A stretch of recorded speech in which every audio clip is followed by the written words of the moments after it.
Chung pathin vang bu zalin Chung nu nau bu phuke in Sene wa kon su ato gal kai zuin Pa ling selin na hung pa ke dingin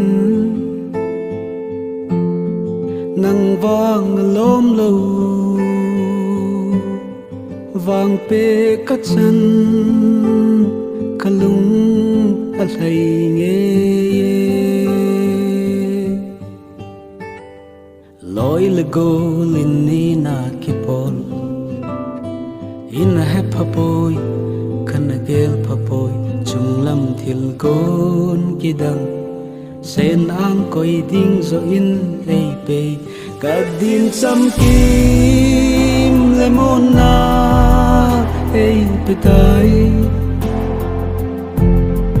nang vang na lung dam ei pe pathen lâu pi na chang jing hen ka lung se jing vi ka ngai lu jing ding kum kho so tin ha po nge na tu de jing nge gen thấy ni nộp ni đinh đẹp dinh hi tê chúng có thêm sông của mình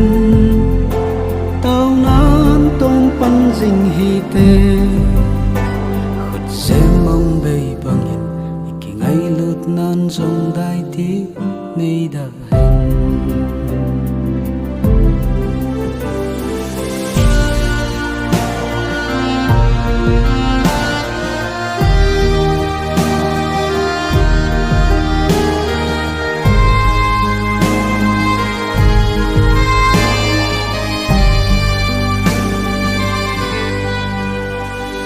Pathin giang go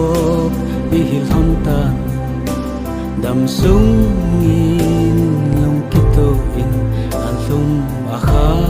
ne khom don khom sing thei ding in Christian in sung sem do zau thei ding in I hat na le nếp na chung lâm bầu hi ding deng hen ka lung se jing đi ka ngai lu jing đi kum kho so tin ha po nge na tu de jing nge gen thấy ni nộp ni đinh đẹp chinh y tê chúng có thêm sông của mình tao nan tông pan dinh hi tê khut xem mong bay bao nhiêu khi ngày lụt nan trong đại tí nay đã hẹn Dễ mong bay bằng nhìn khi ngày lụt nan trong đại tí